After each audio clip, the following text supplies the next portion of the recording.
അല്പസമയത്തിനകം അവൻ ബിയറിൻ്റെ വീട്ടിലെത്തി. വീട്ടിലേക്ക് കയറുന്നതിനിടയിൽ നിക്കി ചുറ്റും നോക്കി. ഇവിടം കൊള്ളാം, പഴയ വീടിനേക്കാൾ എനിക്ക് ഈ വീട് ഇഷ്ടമായി. പെട്ടെന്ന് അവൾ വായുവിലേക്കൊന്ന് ശ്വസിച്ചു. ഇവിടെ ഒരു പ്രത്യേക മണമുണ്ട്. ബിയർ ചിരിച്ചു. പഴയ വീടായതുകൊണ്ടാവും. നിക്കി പതിയെ തലകുലുക്കി. അല്ല, ഇത് വീടിൻ്റെ മണമല്ല, ഇത് നിൻ്റെ മണമാണ്. ഈ വീട്ടിലെ ഓരോ മുറിയിലും നിൻ്റെ ഗന്ധമുണ്ട്. എനിക്കത് വല്ലാതെ ഇഷ്ടമാണ്. ആ വാക്കുകൾ കേട്ടപ്പോൾ ബിയറിന് വീണ്ടും ഉള്ളിൽ ഒരു അസ്വസ്ഥത തോന്നി. നിക്കി നേരെ ബെഡ്റൂമിലേക്ക് നടന്നു. അവിടെ ചെന്നയുടൻ അവൾ ബിയറിൻ്റെ കട്ടിൽ കയറിയിരുന്നു. തല താഴ്ത്തി ഒന്നും മിണ്ടാതെ അനങ്ങാതെ. കുറച്ചു നേരം അവൾ അങ്ങനെ തന്നെ ഇരുന്നു. നിനക്ക് വെള്ളമോ മറ്റെന്തെങ്കിലും വേണോ? ബിയർ ചോദിച്ചു. വേണ്ട, അവൾ പതിയെ പറഞ്ഞു. ശേഷം തല ഉയർത്തി ബിയറിനെ നോക്കി. ബിയർ, ഞാൻ ഇന്ന് വളരെ വിചിത്രമായി പെരുമാറുന്നുണ്ടല്ലേ? എനിക്ക് എന്നെ തന്നെ മനസ്സിലാകുന്നില്ല. ബിയർ അവളെ ആശ്വസിക്കാൻ ശ്രമിച്ചു. നിന്റെ മനസ്സിലെ വിഷമം കൊണ്ടായിരിക്കും. നാളെ രാവിലെ എല്ലാം ശരിയാകും. അതും പറഞ്ഞ് അവൻ മുറിയിൽ നിന്ന് പുറത്തേക്ക് പോകാൻ തിരിഞ്ഞു. പിന്നിൽ നിന്ന് നിക്കിയുടെ ശബ്ദം. ബിയർ. അവൻ തിരിഞ്ഞു നോക്കി. അവൾ അവനെ തന്നെ നോക്കി നിൽക്കുകയായിരുന്നു. ഇന്ന് എൻ്റെ കൂടെ കിടക്കാമോ? അവൾ ചോദിച്ചു. ബിയർ ഒരു നിമിഷം ശ്വാസം പോലും എടുക്കാൻ മറന്നു. നിക്കിയുടെ ഈ ചോദ്യം കേട്ട് ബിയർ അക്ഷരാർത്ഥത്തിൽ ഞെട്ടിപ്പോയി. ഞാനോ? നിന്റെ കൂടെ കിടക്കാൻ? ഇതുവരെ അവൾ ഒരിക്കലും ഇങ്ങനെ സംസാരിച്ചിട്ടില്ല. അവളുടെ കണ്ണുകളിലേക്ക് നോക്കിയപ്പോൾ അവിടെ പ്രണയത്തേക്കാൾ കൂടുതൽ മറ്റെന്തോ ഉണ്ടെന്ന് ബിയറിന് തോന്നി. നിക്കി പതുക്കെ പറഞ്ഞു. ഞാൻ ഒറ്റയ്ക്ക് കിടന്നാൽ ഉറങ്ങാൻ എനിക്ക് കഴിയില്ല. അച്ഛൻ്റെ അവസ്ഥ ഓർക്കുമ്പോൾ മനസ്സ് തകരുന്നു. ഇന്നൊരു രാത്രി നീ എൻ്റെ കൂടെ ഉണ്ടായാൽ മതി. അവളുടെ വാക്കുകളിൽ നിസ്സഹായത ഉണ്ടായിരുന്നു. ബിയറിന് അവളെ നിരസിക്കാൻ കഴിഞ്ഞില്ല. അവൻ പതിയെ കട്ടിലിൻ്റെ അരികിലേക്ക് ചെന്നിരുന്നു. മുറിയിലാകെ നിശബ്ദത. കുറച്ച് നിമിഷങ്ങൾക്ക് ശേഷം നിക്കി പതിയെ എഴുന്നേറ്റു. അവൾ അവനെ തന്നെ നോക്കി നിന്ന് ബിയറിൻ്റെ അടുത്തേക്ക് വന്നു. അവളുടെ ഓരോ ചൂടും ബിയറിൻ്റെ ഹൃദയമെടുപ്പ് കൂട്ടുകയായിരുന്നു. അടുത്ത നിമിഷം അവൾ അവൻ്റെ തോളിൽ തല ചായച്ചു. ഒരു കുഞ്ഞിനെ പോലെ ശാന്തമായി കിടന്നു. ബിയറും പതിയെ ആശ്വസിച്ചു. ഒന്നുമില്ല, അവൾ മാനസികമായി തളർന്നിരിക്കുകയാണ്. അവൻ സ്വയം പറഞ്ഞ് ആശ്വസിച്ചു. പക്ഷേ ആ സമാധാനം അധികം നേരം നീണ്ടു നിന്നില്ല. അല്പസമയത്തിനകം നിക്കി പതിയെ മുഖമുയർത്തി ബിയറിൻ്റെ കണ്ണുകളിലേക്ക് നോക്കി. ഒന്നും പറയാതെ അവനെ ചുംബിച്ചു. ആദ്യമൊന്നും ഞെട്ടിയെങ്കിലും വർഷങ്ങളായി മനസ്സിൽ സൂക്ഷിച്ചിരുന്ന പ്രണയം ആ നിമിഷം ബിയറിനെ നിയന്ത്രിക്കാൻ അനുവദിച്ചില്ല. അവനും അവളെ തിരിച്ച് ചുംബിച്ചു. എന്നാൽ പെട്ടെന്ന് നിക്കി അവനെ ശക്തമായി തള്ളിമാറ്റി. രണ്ടുപേരും ഒരേപോലെ ഞെട്ടി. നിക്കി, എന്താ പറ്റിയത്? ബിയർ പരിഭ്രമത്തോടെ ചോദിച്ചു. അവൾ കുറച്ചു നേരം ശ്വാസം വലിച്ചെടുത്തു. എനിക്കറിയില്ല, പെട്ടെന്ന് എന്തോ സംഭവിച്ചതുപോലെ തോന്നി. കുഴപ്പമില്ല, നമുക്കുറങ്ങാം. അത് പറഞ്ഞ് അവൾ വീണ്ടും പഴയ പോലെ ആയി കിടന്നു. കുറച്ച് നിമിഷങ്ങൾക്കുള്ളിൽ തന്നെ അവൾ ഉറക്കത്തിൽ നിന്ന് വഴുതി വീണു. പക്ഷേ ബിയറിന് ഉറക്കം വന്നില്ല. അവളുടെ ഇന്നത്തെ ഓരോ പ്രവൃത്തിയും അവൻ്റെ മനസ്സിൽ വീണ്ടും വീണ്ടും ഓടിക്കൊണ്ടിരുന്നു. ഒടുവിൽ അവൻ പതിയെ കട്ടിൽ നിന്ന് എഴുന്നേറ്റു. നിക്കിയെ ഉണർത്താതെ ലാപ്ടോപ്പ് തുറന്നു. സെർച്ച് ബാറിൽ ഒരേ ഒരു പേര് മാത്രം ടൈപ്പ് ചെയ്തു. One wish willow. ഒന്നിന് പിന്നാലെ ഒന്നായി നിരവധി വെബ്സൈറ്റുകളും വീഡിയോകളും വന്നു. ചിലർ പറയുന്നത് ഇത് യഥാർത്ഥമാണെന്നാണ്. മറ്റു ചിലർ ഇതൊക്കെ തട്ടിപ്പാണെന്നാണ്. കമൻറ്റുകൾ മുഴുവൻ പരസ്പര വിരുദ്ധം. ആരും വ്യക്തമായി മറുപടി പറയുന്നില്ല. പക്ഷേ ഒരു കാര്യം മാത്രം വ്യക്തമായിരുന്നു. താൻ ആഗ്രഹം പറഞ്ഞ് ആ കുമ്പൊടിച്ച നിമിഷം മുതൽ നിക്കിയുടെ പെരുമാറ്റം പൂർണ്ണമായി മാറിയിരിക്കുന്നു. അത് യാദൃശ്യമാണെന്ന് വിശ്വസിക്കാൻ അവന് കഴിഞ്ഞില്ല. അപ്പോഴാണ് പിന്നിൽ നിന്നൊരു ശബ്ദം. ബിയർ. ബിയറിന്റെ ശരീരം ഒന്ന് വിറച്ചു. അവൻ പതിയെ തിരിഞ്ഞു നോക്കി. കട്ടിലിൽ മുടിയെല്ലാം അടിച്ചിട്ട് ഇരുട്ടിൽ നിശ്ചലമായിരിക്കുകയായിരുന്നു അവൾ. നീ എവിടെയായിരുന്നു? അവൾ ചോദിച്ചു. കുറച്ച് മുമ്പ് കേട്ട നിക്കിയുടെ ശബ്ദമായിരുന്നില്ല അത്.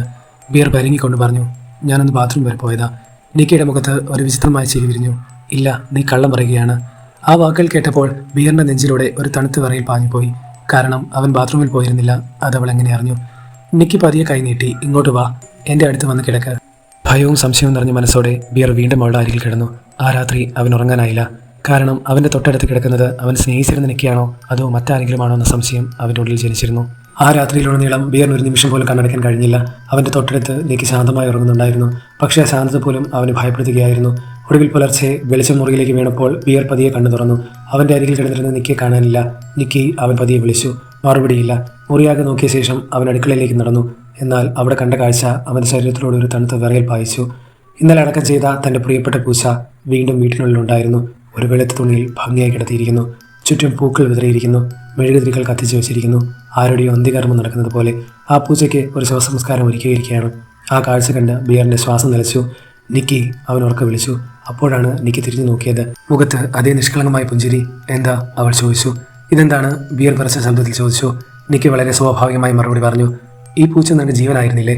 അപ്പോൾ അത് മരിച്ചുപോയാൽ വെറുതെ കുഴിച്ചിട്ടാൽ മതിയോ? അതിനർഹിക്കുന്നൊരു യാത്രയെ കൊടുക്കണ്ടേ? അവളുടെ മുഖത്ത് കുറ്റബോധമോ വിഷമോ ഒന്നുമില്ല. അവൾ ചെയ്തത് ഏറ്റവും സ്വാഭാവികമായ കാര്യമെന്ന പോലെ സംസാരിക്കുകയായിരുന്നു. പക്ഷേ ബിയറിന് അങ്ങനെ തോന്നിയില്ല. ഇന്നലെ വരെ താൻ അറിയുന്ന എനിക്ക് ഒരിക്കലും ഇങ്ങനെ ചെയ്യില്ല. അവളുടെ കണ്ണുകളിലേക്ക് നോക്കിയപ്പോൾ എന്തോ മാറിയിരിക്കുന്നു. എന്താണെന്ന് മാത്രം മനസ്സിലാകുന്നില്ല. സംഭവം കൂടുതൽ വഷളാക്കാതെ ബിയർ വിഷയം അവിടെ അവസാനിപ്പിച്ചു. രണ്ടുപേരും ജോലിക്കായി കടയിലേക്ക് തിരിച്ചു. കടയിൽ മുന്നിലെത്തിയതും അലൻ പതിവ് പോലെ കളിയാക്കി. ആഹാ, ഇന്നലെ രാത്രി രണ്ടുപേരും ഒരുമിച്ചായിരുന്നല്ലേ? എന്തൊക്കെയാണ് നടന്നത്? പക്ഷേ ബിയറിൻ്റെ മുഖത്ത് ചിരിയല്ലായിരുന്നു. അവൻ പതിയെ അലൻ്റെ അടുത്തേക്ക് ചെന്നു. എടാ, എനിക്ക് നിന്നോടൊരു കാര്യം പറയാനുണ്ട്. ശേഷം കഴിഞ്ഞ രാത്രി നടന്നതെല്ലാം അവൻ വിശദമായി പറഞ്ഞു. നിക്കിയുടെ വിചിത്രമായ പെരുമാറ്റം, പെട്ടെന്നുള്ള സ്നേഹം, അസാധാരണമായ ഓരോ നിമിഷവും എല്ലാം. അലൻ ആദ്യം കേട്ട് ചിരിച്ചു. എന്നിട്ട് പറഞ്ഞു, പെണ്ണ് നിന്നെ ഇഷ്ടപ്പെട്ടതിൻ്റെ സന്തോഷത്തിൽ ഭ്രാന്തായതായിരിക്കുമല്ലേ? പക്ഷേ ബിയറിൻ്റെ മുഖത്തെ ഭയം കണ്ടപ്പോൾ അലൻ്റെ ചിരി പതിയെ മങ്ങി. അതേസമയം കടയുടെ മറുവശത്ത് നിൽക്കുന്ന നിക്കി ബിയറിനെ തന്നെ നോക്കി നിൽക്കുകയായിരുന്നു. ഒരിക്കൽ പോലും കണ്ണു മാറ്റാതെ അവളുടെ ചുണ്ടിൽ പതിഞ്ഞിരുന്ന ആ ചെറിയ പുഞ്ചിരി സന്തോഷത്തിൻ്റെ ചിരിയല്ലായിരുന്നു. ആരോ ഒളിഞ്ഞിരുന്ന് ഇരയോ നോക്കുന്നത് പോലുള്ള അസ്വാഭാവികമായിട്ടുള്ള ഒരു ചിരി. അത് കണ്ടപ്പോൾ ബിയർ അറിയാതെ തല തിരിച്ചു. അവളെ നോക്കാൻ പോലും അവന് ഭയമായി. കുറച്ച് കഴിഞ്ഞ് ജോലി കഴിഞ്ഞ് എല്ലാവരും വീട്ടിലേക്ക് മടങ്ങാൻ തയ്യാറായി. ബിയർ കാർ സ്റ്റാർട്ട് ചെയ്യാൻ പോകുമ്പോൾ നിക്കി പതിയെ അടുത്ത് വന്നു. അവളെ കണ്ടത് മാത്രം ബിയർ വേഗം പറഞ്ഞു, ഇന്ന് എനിക്ക് കുറച്ച് തിരക്കുണ്ട്, നിന്നെ വീട്ടിൽ കൊണ്ടാക്കാൻ പറ്റില്ല. പക്ഷേ നിക്കി ചിരിച്ചുകൊണ്ട് പറഞ്ഞു, ഞാൻ അതിനല്ല വന്നത്, എൻ്റെ ബാഗ് ഇന്നലെ നിന്റെ കാറിൽ വെച്ച് മറന്നുപോയി. ബിയർ ഉടൻ തന്നെ ബാഗ് എടുത്ത് അവൾക്ക് നൽകി. അവൾ അത് വാങ്ങി ഒന്നും പറയാൻ നടന്നു. നിക്കി അലൻ്റെ കാറിലാണ് വീട്ടിലേക്ക് പോയത്. അത് കണ്ടപ്പോൾ ബിയറിന് ചെറിയൊരു ആശ്വാസം തോന്നി.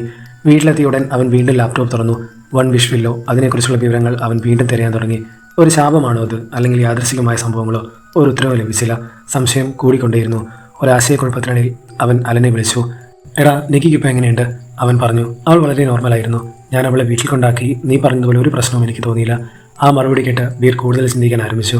എങ്കിൽ അവൾക്ക് ഇങ്ങനെ ഒരു മാറ്റം സംഭവിക്കുന്നത് എൻ്റെ അടുത്ത് മാത്രമാണോ? ആ ചിന്ത അവൻ്റെ മനസ്സിൽ മിന്നിമറിഞ്ഞു.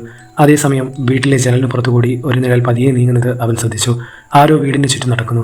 ഹൃദയം ശക്തിയായി മിടിക്കാൻ തുടങ്ങി. ധൈര്യം സംഭവിച്ച് ബിയർ വാതിലിനരികിലേക്ക് നടന്നു. പതിയെ വാതിൽ തുറന്നു. പുറത്ത് ഇരുട്ടിൽ ഒരാൾ നിശ്ചലമായി നിൽക്കുകയായിരുന്നു. അടുത്ത നിമിഷം ആ മുഖം വെളിച്ചത്തിലേക്ക് വന്നു. അത് നിക്കിയായിരുന്നു. പക്ഷേ അവളുടെ മുഖത്ത് പതിവ് ചിരിയോ സന്തോഷമോ ഒന്നും ഉണ്ടായിരുന്നില്ല. ഒരുതരം ശൂന്യത. കുറച്ചു നേരം ഒന്നും മിണ്ടാതെ ബിയറിനെ തന്നെ നോക്കി നിന്ന ശേഷം അവൾ പതിയെ ചോദിച്ചു, എന്നോട് ക്ഷമിക്കുമോ? ഒന്നും മനസ്സിലാകാതെ ബിയർ അവളെ നോക്കി. എന്തിന്? നിക്കി തല താഴ്ത്തി. ഇന്നലെ ഞാൻ നിന്നോട് കുറച്ച് ഓവറായി പെരുമാറിയില്ലേ? അതിനെക്കുറിച്ച് എനിക്ക് വല്ലാത്ത കുറ്റബോധമുണ്ട്. അവളുടെ ശബ്ദത്തിൽ ആത്മാർത്ഥതയുണ്ടായിരുന്നു.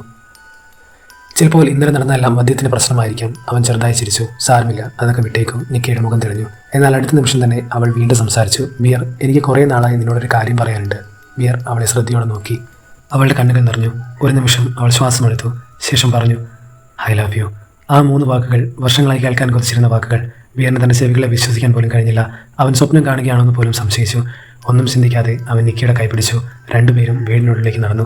ആ രാത്രിയായിരുന്നു ബിയർ സ്വപ്നം കണ്ട ജീവിതത്തിൻ്റെ തുടക്കം. പക്ഷേ അവൻ മനസ്സിലാക്കാത്ത ഒരു കാര്യമുണ്ടായിരുന്നു. അത് പ്രണയത്തിൻ്റെ തുടക്കമായിരുന്നില്ല, ഒരു ശാപത്തിൻ്റെ തുടക്കമായിരുന്നു. അടുത്ത ദിവസങ്ങൾ ബിയറിൻ്റെ ജീവിതത്തിലെ ഏറ്റവും സന്തോഷമുള്ള ദിവസങ്ങളായി മാറി. നിക്കി അവൻ്റെ നിഴൽ പോലെയായി. ജോലി സ്ഥലത്തായാലും പുറത്തായാലും റോട്ടിലായാലും അവളുടെ കണ്ണുകൾ എപ്പോഴും ബിയറിന് വേണ്ടി മാത്രം. ചുറ്റുമുള്ള ലോകം അവൾക്കില്ലാതായി. ബിയർ മാത്രം, അവൻ്റെ ചിരി മാത്രം, അവൻ്റെ ശബ്ദം മാത്രം, അവൻ്റെ സമീപം മാത്രം. അതാണ് ഇപ്പോൾ അവളുടെ ലോകം. ജോലി ചെയ്യുന്നതിനിടയിലും അവൾ പെട്ടെന്ന് അവൻ്റെ അടുത്തേക്ക് വന്ന് അവനെ കെട്ടിപ്പിടിക്കും. ആളുകൾ നോക്കുകയാണോ എന്നൊരു ചിന്ത പോലുമില്ല. പൊതുസ്ഥലത്ത് വെച്ച് പോലും അവനെ ചുംബിക്കും. ചുറ്റുമുള്ളവർ അമ്പരം നോക്കുമ്പോഴും നിക്കിക്ക് യാതൊന്നും ഒരു പ്രശ്നമായിരുന്നില്ല. അവളുടെ കണ്ണുകളിൽ ഇപ്പോൾ ഒരേ ഒരു മനുഷ്യനേ ഉള്ളൂ, ബിയർ. ആദ്യമൊക്കെ ഇതെല്ലാം ബിയറിന് സന്തോഷമായിരുന്നു. കാരണം വർഷങ്ങളായി ആഗ്രഹിച്ച പ്രണയം ഒടുവിൽ തനിക്ക് ലഭിച്ചിരിക്കുകയാണ്. പക്ഷേ ദിവസങ്ങൾ കടന്നു പോകുമ്പോൾ ആ സന്തോഷം പതി അസ്വസ്ഥമായി മാറി തുടങ്ങി. കാരണം ഇത് സാധാരണ പ്രണയമല്ല. നിക്കിയുടെ ഓരോ നിമിഷവും ഓരോ ശ്വാസവും ബിയറിനെ ചുറ്റിപ്പറ്റിയായിരുന്നു. അവൻ എവിടെയാണെന്ന് അറിയണം, ആരോടാണ് സംസാരിക്കുന്നതെന്ന് അറിയണം, എന്താണ് ചെയ്യുന്നതെന്ന് അറിയണം. ഒരു നിമിഷം പോലും അവനെ കാണാതിരുന്നാൽ അവൾ അസ്വസ്ഥയാകാൻ തുടങ്ങി. ബിയറിന് ആദ്യമായി ഒരു കാര്യം മനസ്സിലായി. താൻ ചോദിച്ചത് പ്രണയമായിരുന്നു, പക്ഷേ ലഭിച്ചത് അതിനേക്കാൾ ഭീകരമായി മറ്റെന്തോ ആയിരുന്നു. ഒരു ദിവസം അവരിരുവരും ഒരു റെസ്റ്റോറൻറ്റിൽ ഡേറ്റിങ്ങിന് പോയി. കുറേ നിമിഷങ്ങൾക്ക് ശേഷമുള്ള ശാന്തമായ ഒരു വൈകുന്നേരം. ഭക്ഷണം കഴിക്കുന്നതിനിടയിൽ ബിയർ പതിയെ ചോദിച്ചു, നിക്കി, അച്ഛൻ ഇപ്പോൾ എങ്ങനെയുണ്ട്? ആ ചോദ്യം കേട്ടതും നിക്കിയുടെ മുഖം മാറി. കുറച്ചു മുമ്പ് ചിരിച്ചിരുന്ന പെൺകുട്ടി ഒറ്റ നിമിഷം കൊണ്ട് ദേഷ്യത്തിലായി. ഇപ്പോൾ അതിനെക്കുറിച്ച് സംസാരിക്കേണ്ട, തണുത്ത ശബ്ദത്തിൽ അവൾ മറുപടി പറഞ്ഞു. ബിയർ കൂടുതലൊന്നും ചോദിച്ചില്ല. അതേസമയം അവൻ്റെ ഫോൺ റിങ് ചെയ്തു. വിളിക്കുന്നത് അലനായിരുന്നു. ഞാനിപ്പോൾ വരാമെന്ന് പറഞ്ഞ് ബിയർ പുറത്തേക്ക് നടന്നു. ഫോൺ എടുത്ത ഉടനെ അലൻ പറഞ്ഞ വാക്കുകൾ ബിയറിൻ്റെ നെഞ്ചിലൂടെ തണുത്ത് വിറയിൽ പായിച്ചു. ബിയർ, ഞാൻ പറയുന്നത് ശ്രദ്ധിച്ച് കേൾക്കണം. നീ പറഞ്ഞതുപോലെ നിക്കിയെക്കുറിച്ച് ഞാൻ അന്വേഷിച്ചു. നീ പറഞ്ഞില്ലേ അവളുടെ അച്ഛന് ക്യാൻസർ ആണെന്നും മരണത്തോട് മല്ലിടുകയാണെന്നും? അത് സത്യമല്ല. ബിയറിൻ്റെ മുഖത്ത് ചിരി അപ്രത്യക്ഷമായി. എന്താ നീ പറയുന്നത്? അലൻ തുടർന്നു. അവളുടെ അച്ഛന് ഒരു അസുഖവുമില്ല. അയാൾ എല്ലാ ദിവസവും ജോലിക്ക് പോകുന്നുണ്ട്. പിന്നെ എന്തിനാണ് അവൾ അങ്ങനെ ഒരു വലിയ കള്ളം പറഞ്ഞത്? ആ ചോദ്യം ബിയറിൻ്റെ മനസ്സിൽ ആദ്യമായി യഥാർത്ഥ ഭയം ജനിപ്പിച്ചു. അലൻ്റെ വാക്കുകൾ കേട്ടതോടെ ബിയറിൻ്റെ കൈകൾ വിറയ്ക്കാൻ തുടങ്ങി. എടാ, നീ ഉറപ്പാണോ ഈ പറയുന്നത്? വീണ്ടും ഉറപ്പ് വരുത്താൻ അവൻ ചോദിച്ചു. അലൻ ഒരു നിമിഷം പോലും ആലോചിക്കാതെ 100% ഉറപ്പ് പറഞ്ഞു. നിന്റെ കാര്യത്തിൽ എനിക്ക് സംശയം തോന്നിയതുകൊണ്ടാണ് ഞാൻ നേരിട്ട് അന്വേഷിച്ചത്. നിക്കിയുടെ അച്ഛന് ക്യാൻസർ ഇല്ല, മരണക്കിടക്കയിലുമല്ല. അദ്ദേഹം എല്ലാ ദിവസവും ജോലിക്ക് പോകുന്നുണ്ട്. ബിയറിനൊന്നും പറയാനായില്ല. അവൻ ഫോൺ ചെവിയോട് ചേർത്ത് തന്നെ നിശ്ചലമായി നിന്നു. പക്ഷേ അലൻ പറഞ്ഞത് അവിടെ അവസാനിച്ചില്ല. ഇനി ഒരു കാര്യം കൂടെ കേൾക്ക്. കുറച്ചുനാൾ മുമ്പ് നിക്കി സാറയോട് പറഞ്ഞിരുന്നു, ബിയർ എനിക്കൊരു സഹോദരനെ പോലെയാണെന്ന്. അങ്ങനെ ഒരു പെൺകുട്ടി ഒറ്റ രാത്രി കൊണ്ട് ഇത്രയും ഭ്രാന്തമായി നിന്നെ പ്രണയിക്കുമോ? എനിക്ക് തോന്നുന്നത് എന്തോ ശരിയല്ല. നീ സൂക്ഷിക്കണം. അത് പറഞ്ഞ് അലൻ ഫോൺ കട്ട് ചെയ്തു. ബിയറിൻ്റെ മനസ്സിൽ ഇപ്പോൾ ഒരു ചിന്ത മാത്രമായിരുന്നു. നിക്കി എന്നോട് കള്ളം പറഞ്ഞു എന്തിന്? അവൻ പതിയെ തിരിഞ്ഞ റെസ്റ്റോറൻറ്റിനുള്ളിലേക്ക് നോക്കി. അപ്പോഴാണ് അവൻ്റെ ശരീരമാകെ തണുത്തു പോയത്. ദൂരെ ഇരുന്ന നിക്കി അവനെ തന്നെയാണ് നോക്കിക്കൊണ്ടിരുന്നത്. ഒരു നിമിഷം പോലും കണ്ണു മാറ്റാതെ, ഒരുതരം വിചിത്ര ചിരിയോടെ. അവൻ ആരോടാണ് സംസാരിച്ചതെന്ന് അറിയാനുള്ള ആകാംക്ഷയല്ല, ആരെങ്കിലും തന്നെ ബിയറിനെ തട്ടിയെടുക്കുമോ എന്ന ഭയം അവളുടെ കണ്ണുകളിൽ വ്യക്തമായി കാണാമായിരുന്നു. ബിയർ പതിയെ മേശയിലേക്ക് മടങ്ങിയെത്തി. നിക്കി ഒന്നും ചോദിച്ചില്ല. പകരം ഒരു ചെറിയ പെട്ടി അവൻ്റെ മുന്നിലേക്ക് നീക്കി. ഇത് നിനക്കുള്ളതാണോ? ബിയർ അത് തുറന്നു. അതിനുള്ളിൽ മനോഹരമായ ഒരു കല്ല്. നിക്കി പുഞ്ചിരിച്ചുകൊണ്ട് പറഞ്ഞു, ഏറ്റവും കൂടുതൽ സ്നേഹിക്കുന്ന ആൾക്കാണ് ഈ കല്ല് കൊടുക്കുന്നത്. അവളുടെ വാക്കുകൾ കേട്ടപ്പോൾ ബിയറിൻ്റെ മനസ്സിൽ സന്തോഷമല്ല, ഭയമാണ് നിറഞ്ഞത്. അലൻ്റെ വാക്കുകൾ അവൻ്റെ തലയിൽ വീണ്ടും വീണ്ടും മുഴങ്ങുകയായിരുന്നു. ഒടുവിൽ അവന് മിണ്ടാതിരിക്കാൻ കഴിഞ്ഞില്ല. നിക്കി, ഞാനൊരു കാര്യം ചോദിച്ചാൽ സത്യം പറയുമോ? നിക്കി ചിരിച്ചുകൊണ്ട് തലയാട്ടി. ബിയർ പതിയെ ചോദിച്ചു. നിന്റെ അച്ഛന് ക്യാൻസർ ആണെന്നല്ലേ നീ എന്നോട് പറഞ്ഞത്? അത് സത്യമാണോ? ആ ചോദ്യം കേട്ട നിമിഷം നിക്കിയുടെ മുഖത്തെ പുഞ്ചിരി അപ്രത്യക്ഷമായി. അവളുടെ കണ്ണുകൾ പതിയെ ചുവന്നു. മുഖത്തെ പേശികൾ മുറുകി. അടുത്ത നിമിഷം അവൾ പെട്ടെന്ന് എഴുന്നേറ്റ് നിന്നു. റെസ്റ്റോറൻറ്റിലുണ്ടായിരുന്ന എല്ലാവരുടെയും ശ്രദ്ധ അവരുടെ മേശയിലേക്ക് തിരിഞ്ഞു. നിക്കി ഉറക്കെ വിളിച്ചു പറഞ്ഞു, ഇന്ന് നല്ലൊരു ദിവസമാകുമെന്നാണ് ഞാൻ കരുതിയത്, പക്ഷേ നീ എല്ലാം നശിപ്പിച്ചു. അവളുടെ ശബ്ദം മുഴുവൻ റെസ്റ്റോറൻറ്റിലാകെ മുഴങ്ങി. ചുറ്റും ഇരുന്നവർ ഞെട്ടലോടെ അവളെ നോക്കി. ബിയർ ആകെ പരിഭ്രമിച്ചു. പ്ലീസ് നിക്കി, എല്ലാവരും നോക്കുന്നുണ്ട്, നമുക്ക് വീട്ടിൽ പോയി സംസാരിക്കാം. അവൾ എങ്ങനെയോ ശാന്തമാക്കി അവൻ അവിടെ നിന്ന് പുറത്തിറങ്ങി. വീട്ടിലെത്തിയപ്പോൾ ഒന്നും സംഭവിച്ചിട്ടില്ലെന്നതുപോലെ നിക്കി വീണ്ടും പഴയ പോലെ പെരുമാറാൻ തുടങ്ങി. അവൾ ബിയറിനെ കെട്ടിപ്പിടിച്ചു, സംസാരിച്ചു, ചിരിച്ചു. കുറച്ചു കഴിഞ്ഞ് രണ്ടുപേരും ഉറങ്ങാൻ കിടന്നു. പക്ഷേ ആ രാത്രി വീണ്ടും ബിയറിന് ഉറക്കം വന്നില്ല. അർദ്ധരാത്രിയിൽ എന്തോ അസ്വസ്ഥത തോന്നി. അവൻ കണ്ണു തുറന്നു. അവനെ തൊട്ടടുത്ത് കിടന്നിരുന്ന നിക്കിയെ കാണാനില്ല. നിക്കി, അവൻ പതിയെ വിളിച്ചു. മറുപടിയില്ല. മുറിയാകെ ഇരുട്ട്. പതിയെ കട്ടിൽ നിന്ന് എഴുന്നേറ്റ് പുറത്തേക്ക് നോക്കിയപ്പോൾ ഹാളിൻ്റെ ഇരുണ്ട കോണിൽ ഒരാൾ അനങ്ങാതെ നിൽക്കുന്നു. ആ രൂപത്തിൻ്റെ നീണ്ട മുടി മുഖം മുഴുവൻ മറച്ചിരുന്നു. ബിയറിൻ്റെ വലിയ സ്വെറ്റർ ധരിച്ച് ഒരു പ്രതിമയെ പോലെ അനക്കമില്ലാതെ അവനെ മാത്രം നോക്കി നിൽക്കുകയായിരുന്നു. അത് നിക്കിയായിരുന്നു. പക്ഷേ ആ നിമിഷം അവളൊരു മനുഷ്യനെ പോലെയല്ല, ഇരുട്ടിൽ നിന്ന് പുറത്തു വന്ന മറ്റെന്തോ ഒരു രൂപത്തെ പോലെയായിരുന്നു അത്. ആ ഇരുണ്ട ഹാളിൽ ഒരു ജീവനില്ലാത്ത പ്രതിമയെ പോലെ നിക്കി നിൽക്കുകയായിരുന്നു. മുഖം മുഴുവൻ മുടി മറച്ചിരിക്കുന്നു. ബിയറിൻ്റെ വലിയ സ്വെറ്റർ ധരിച്ച് അവൾ ഇമ വെട്ടാതെ അവനെ തന്നെ നോക്കി നിൽക്കുകയായിരുന്നു. ആ കാഴ്ച കണ്ട നിമിഷം ബിയറിൻ്റെ ശരീരത്തിലൂടെ ഒരു തണുത്ത വിറയൽ പാഞ്ഞു. ധൈര്യം സംഭവിച്ച് അവൻ പതിയെ വിളിച്ചു. നിക്കി. അവൾ അനങ്ങിയില്ല. വീണ്ടും വിളിച്ചു, നിക്കി, ഇവിടെ വാ. അപ്പോഴാണ് അവൾ പതിയെ താഴെ ഉയർത്തിയത്. മുഖത്ത് അതിവിചിത്രമായ ചിരി. ശേഷം ഒരു കള്ളൻ ഇരയെ ലക്ഷ്യമാക്കി നടക്കുന്നത് പോലെ വളരെ പതിയെ അവൾ ബിയറിൻ്റെ അടുത്തേക്ക് നടന്നു. ഓരോ ചുവടും ബിയറിൻ്റെ ഹൃദയമിടിപ്പ് കൂട്ടിക്കൊണ്ടിരുന്നു. എന്നാൽ അവൻ്റെ അടുത്തെത്തുന്നതിന് തൊട്ട് മുമ്പ് അവൾ പെട്ടെന്ന് നിന്നു. വീണ്ടും ഇരുട്ടിലേക്ക് മുന്നോട്ട് നീങ്ങി.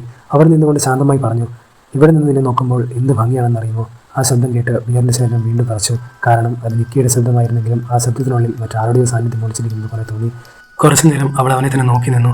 ശേഷം കണ്ണിൽ നിറഞ്ഞു പറഞ്ഞു, ബിയർ, ഞാൻ നിന്നെ സ്നേഹിക്കുന്നത് പോലെ നീ എന്നെ സ്നേഹിക്കുന്നില്ല. അത് പറഞ്ഞുകൊണ്ട് അവൾ കരയാൻ തുടങ്ങി. പക്ഷേ അതൊരു സാധാരണ മനുഷ്യൻ്റെ കരച്ചിലായിരുന്നില്ല. അത് കേൾക്കുന്നവർക്ക് തന്നെ അസ്വസ്ഥത തോന്നുന്ന വിചിത്രവും ഭയപ്പെടുത്തുന്നതുമായ ഒരു കരച്ചിലായിരുന്നു. ബിയർ ആകെ തകർന്നു. പ്ലീസ് നിക്കി, ഇവിടെ വന്ന് കിടക്ക്, എനിക്ക് പേടിയാവുന്നു, അവൻ പറഞ്ഞു. പക്ഷേ അവൾ അവൻ്റെ അടുത്തേക്ക് വന്നില്ല. ഇരുട്ടിലൂടെ പതിയെ നടന്നു. അവളുടെ ശബ്ദം മാത്രം കേൾക്കാം. എനിക്കറിയാം നിനക്ക് എന്നെ എത്ര ഇഷ്ടമല്ല, എനിക്കറിയാം. ബിയറിന് അവളെ കാണാൻ പോലും കഴിയുന്നില്ല. നിക്കി, നീ എവിടെയാണ്? അവൻ പേടിച്ചുകൊണ്ട് ചോദിച്ചു. അടുത്ത നിമിഷം ഇരുട്ടിൽ നിന്ന് അവൾ പെട്ടെന്ന് അവൻ്റെ മുന്നിലേക്ക് ചാടി വന്നു. കയ്യിലുണ്ടായിരുന്നൊരു പൂവ് മുഖത്തിന് മുന്നിൽ പിടിച്ചിരുന്നതിനാൽ ആദ്യം അവളുടെ മുഖം അവൻ കാണാൻ കഴിഞ്ഞില്ല. ശേഷം അവൾ പതിയെ ആ പൂവ് മാറ്റി. മുഖത്ത് വീണ്ടും അതേ ചിരി. ബിയർ, ഇത് നിന്റെ പൂച്ചയ്ക്ക് വേണ്ടി വാങ്ങിയ പൂവാണ്. ഒന്നും സംഭവിക്കാത്തതുപോലെ അവൾ പറഞ്ഞു. അവൾ ആ പൂവ് മേശപ്പുറത്ത് വെച്ചു. പിന്നെ പതിയെ ബിയറിൻ്റെ അരികിലേക്ക് വന്ന് ശാന്തമായി കിടന്നു. പക്ഷേ ബിയറിന് ആ രാത്രി ഒരു നിമിഷം പോലും ഉറങ്ങാൻ കഴിഞ്ഞില്ല. കാരണം അവൻ്റെ അരികിൽ കിടക്കുന്നത് അവൻ പ്രണയിച്ച നിക്കിയാണെന്ന് വിശ്വസിക്കാൻ അവന് കഴിയുമായിരുന്നില്ല. പിറ്റേന്ന് രാവിലെ കണ്ണാടിയുടെ മുന്നിൽ നിന്നുകൊണ്ട് മുടി ശരിയാക്കുകയായിരുന്നു ബിയർ. പെട്ടെന്നായിരുന്നു അവൻ ഞെട്ടിയത്. തൻ്റെ മുടിയുടെ ഒരു ഭാഗം ആരോ മുറിച്ച് കളഞ്ഞിരിക്കുന്നു. അവൻ ഉടനെ തിരിഞ്ഞു നോക്കി. നിക്കി അടുക്കളയിൽ വളരെ സന്തോഷത്തോടെ എന്തോ ചെയ്യുകയായിരുന്നു. നിക്കി, എൻ്റെ മുടി ആരാണ് മുറിച്ചത്? നിക്കി വളരെ നിസ്സാരമായി മറുപടി പറഞ്ഞു, ഞാനാണ്. ആ ഭാഗത്ത് മുടി നിനക്ക് ചേരുന്നില്ലായിരുന്നു, അതുകൊണ്ടാണ് ഞാനത് മുറിച്ച് കളഞ്ഞത്. ബിയർ കുറച്ചു നേരം ഒന്നും വേണ്ടിയില്ല. ശേഷം ശാന്തമായി പറഞ്ഞു, ഇനി ഒരിക്കലും എൻ്റെ അനുവാദമില്ലാതെ ഇങ്ങനെ ഒന്നും ചെയ്യരുത്. നിക്കി ചിരിച്ചുകൊണ്ട് തലയാട്ടി. ഇല്ല, ഇനി ചെയ്യില്ല. ആ ചിരി കണ്ടപ്പോൾ ബിയർ ഇന്നലെ രാത്രിയിലെ അതേ മുഖം വീണ്ടും ഓർത്തു. പോകാൻ തയ്യാറായ ബിയറിനെ നിക്കി വീണ്ടും വിളിച്ചു. നിൽക്ക്, നിനക്ക് കഴിക്കാനുള്ള ലഞ്ച് ഞാൻ തയ്യാറാക്കിയിട്ടുണ്ട്, ഉച്ചയ്ക്ക് അത് കഴിച്ചാൽ മതി. ബിയർ പുഞ്ചിരിച്ചുകൊണ്ട് ബാഗ് എടുത്തു. പുറത്തേക്ക് നടക്കുന്നതിനിടയിൽ അവൻ വീണ്ടും തിരിഞ്ഞ് അവളോട് ചോദിച്ചു, ഇന്നലെ രാത്രി നീ ചെയ്തതൊക്കെ ഓർമ്മയുണ്ടോ? ഇരുട്ടിൽ നിന്ന് വന്നെന്നെ പേടിപ്പിച്ചത്. അങ്ങനെ ഇനി ഒരിക്കലും ചെയ്യരുത്. ഒരു നിമിഷം നിക്കി അവനെ നോക്കി. ശേഷം വളരെ പതിയെ ആ വിചിത്രമായ ചിരി വീണ്ടും അവളുടെ മുഖത്ത് തെളിഞ്ഞു. ശരി, ഇനി ഞാൻ അങ്ങനെ ചെയ്യില്ല, അവൾ പറഞ്ഞു. പക്ഷേ ആ ചിരി മാത്രം അവസാനിച്ചിരുന്നില്ല. നിക്കിയുടെ ആ വിചിത്രമായ ചിരി ബിയറിൻ്റെ മനസ്സിൽ നിന്നും മായുന്നില്ല. എന്നാലും ഒന്നും പുറത്ത് കാണിക്കാതെ അവൻ ജോലിക്കായി ഇറങ്ങാൻ തയ്യാറായി. വാതിലിൻ്റെ അടുത്തെത്തി കൈപ്പിടിയിൽ പിടിച്ചതും അവൻ ഒറ്റ നിമിഷം സ്തംഭിച്ചു പോയി. വാതിൽ മുഴുവൻ മുകളിൽ നിന്ന് താഴെ വരെ സെല്ലോ ടേപ്പ് വെച്ച് ഒട്ടിച്ചിരിക്കുകയാണ്. പുറത്തുനിന്ന് ആരും കയറാതിരിക്കാനല്ല, അകത്തുള്ള ഒരാൾ പുറത്തു പോകാതിരിക്കാനായിരുന്നു അത്. ബിയർ തിരിഞ്ഞ് നിക്കിയെ നോക്കി. അവൾ സോഫയിലിരുന്ന് അവനെ തന്നെ നോക്കി ചിരിക്കുകയാണ്. ഒരു തരത്തിലുള്ള കുറ്റബോധമില്ല. നിക്കി, ഇതെന്താ? അവൻ ശബ്ദം ഉയർത്തി ചോദിച്ചു. നിക്കി വളരെ നിസ്സാരമായി മറുപടി പറഞ്ഞു, തുറക്കാൻ പറ്റുന്നില്ലെങ്കിൽ ഇന്ന് പോകണ്ട, എൻ്റെ കൂടെ എവിടെ നിന്നാൽ മതി. ആ വാക്കുകൾ കേട്ടതും ബിയറിൻ്റെ ഉള്ളിൽ എന്തോ തകർന്നു. ഇത് സ്നേഹമല്ല, തടവിലാക്കാനുള്ള ശ്രമമാണ്. അവനൊന്നും പറയാതെ ടേപ്പുകൾ ഓരോന്നായി വലിച്ചു കയറി വാതിൽ ബലമായി തുറന്ന് പുറത്തേക്കിറങ്ങി. പക്ഷേ പുറത്തിറങ്ങുന്നതിന് മുമ്പ് ഒരിക്കൽ കൂടി അവൻ തിരിഞ്ഞു നോക്കി. നിക്കി ഇപ്പോഴും അതേ സ്ഥാനത്ത് നിന്നുകൊണ്ട് അതേ ചിരിയോടെ അവനെ മാത്രം നോക്കി നിൽക്കുകയായിരുന്നു. ഒരു വിചിത്രമായ ഉറപ്പോടെ അവൻ തിരിച്ചു വരുമെന്ന വിശ്വാസം അവളുടെ മുഖത്ത് വ്യക്തമായിരുന്നു. ജോലി സ്ഥലത്തെത്തിയിട്ടും ബിയറിന്റെ മനസ്സ് അവിടെയായിരുന്നില്ല. വിശപ്പ് തോന്നിയപ്പോൾ നിക്കി തയ്യാറാക്കി നൽകിയ ലഞ്ച് ബോക്സ് അവൻ തുറന്നു. അത് തുറന്ന നിമിഷം അവൻ്റെ കണ്ണുകൾ നിറഞ്ഞു. ഭക്ഷണത്തിനൊപ്പം അവരിരുവരും ഒരുമിച്ചുള്ള ഫോട്ടോകൾ. പക്ഷേ അത് സാധാരണ ഫോട്ടോകളായിരുന്നില്ല. ബിയർ ഉറങ്ങി കിടക്കുമ്പോൾ അവൻ്റെ അറിവില്ലാതെ നിക്കി അവൻ്റെ അരികിൽ കിടന്നെടുത്ത സെൽഫികളായിരുന്നു അത്. ചിലതിൽ അവൾ അവനെ കെട്ടിപ്പിടിച്ചിരിക്കുന്നു, ചിലതിൽ അവൻ്റെ മുഖത്ത് അവൾ ഉമ്മ വയ്ക്കുന്നു. ബിയറിൻ്റെ അറിവില്ലാതെ അവൻ്റെ സ്വകാര്യ നിമിഷങ്ങളെല്ലാം നിക്കിയുടെ ഫോണിൽ ഓർമ്മകളായി മാറിയിരിക്കുന്നു. അവന് വീണ്ടും അസ്വസ്ഥത തോന്നി. ആ ഫോട്ടോകൾ മാറ്റിവെച്ച് ഭക്ഷണം കഴിക്കാൻ തുടങ്ങി. അപ്പോഴാണ് സാറ അവൻ്റെ അടുത്തേക്ക് വന്നത്. അവൾ പതിയെ അവൻ്റെ അടുത്ത് വന്നിരുന്നു. ശേഷം അവൾ പറഞ്ഞു, ബിയർ, ഞാനൊരു കാര്യം പറഞ്ഞാൽ ദേഷ്യപ്പെടരുത്. ബിയർ അവളെ നോക്കി. സാർ ചെറിയൊരു മടിയോടുകൂടി പറഞ്ഞു, എനിക്ക് പലതവണ എന്നോട് പറഞ്ഞിട്ടുണ്ട് നീ അവൾക്കൊരു സഹോദരനെ പോലെയാണെന്ന്. അങ്ങനെ ഒരു പെൺകുട്ടി ഒറ്റ രാത്രി കൊണ്ട് ഇത്രയും ഭ്രാന്തമായി പ്രണയിക്കുമെന്ന് എനിക്ക് വിശ്വസിക്കാൻ കഴിയുന്നില്ല. എന്താ ശരിയല്ലേ? നീ ഒന്ന് സൂക്ഷിക്കുന്നത് നല്ലതാണ്. സാറയുടെ വാക്കിൽ കേട്ട് ബിയറിൻ്റെ മനസ്സിലെ സംശയം വീണ്ടും ശക്തമായി. അവൻ മിണ്ടാതെ ഭക്ഷണം കഴിക്കാൻ തുടങ്ങി. പക്ഷേ ആദ്യത്തെ ഭക്ഷണവും വായിലിട്ടപ്പോൾ തന്നെ അവനൊന്ന് നിശ്ചലമായി. ഇതിനു മുമ്പ് ഒരിക്കലും അനുഭവിക്കാത്തൊരു രുചി. അവൻ വീണ്ടും ശ്രദ്ധിച്ചു നോക്കി. ബ്രെഡിനടിയിലെ ഇറച്ചിക്ക് എന്തോ അസാധാരണമായ രുചി. അതോടൊപ്പം ലഞ്ച് ബോക്സിനുള്ളിൽ മടക്കി വെച്ചിരുന്ന ഒരു ചെറിയ കുറിപ്പും. വിറയ്ക്കുന്ന കൈകളോടെ അവനെ തുറന്നു വായിച്ചു. ആ കുറിപ്പ് വായിച്ചതും ബിയറിൻ്റെ ശരീരം തളർന്നുപോയി. കാരണം ആ ഇറച്ചി മരിച്ചുപോയ തൻ്റെ പ്രിയപ്പെട്ട പൂച്ചയുടേതാണെന്നാണ് ആ കുറിപ്പിൽ എഴുതിയിരുന്നത്. ഒരു നിമിഷം പോലും അവിടെ നിൽക്കാൻ അവന് കഴിഞ്ഞില്ല. ലഞ്ച് ബോക്സ് വലിച്ചെറിഞ്ഞ് അവൻ ഓടിച്ചെന്ന ഡസ്റ്റ്ബിന്നിലേക്ക് തലകുനിച്ചു. തുടർച്ചയായി ഛർദ്ദിക്കാൻ തുടങ്ങി. ശരീരം മാത്രമല്ല മനസ്സും തകർന്നു പോയിരുന്നു.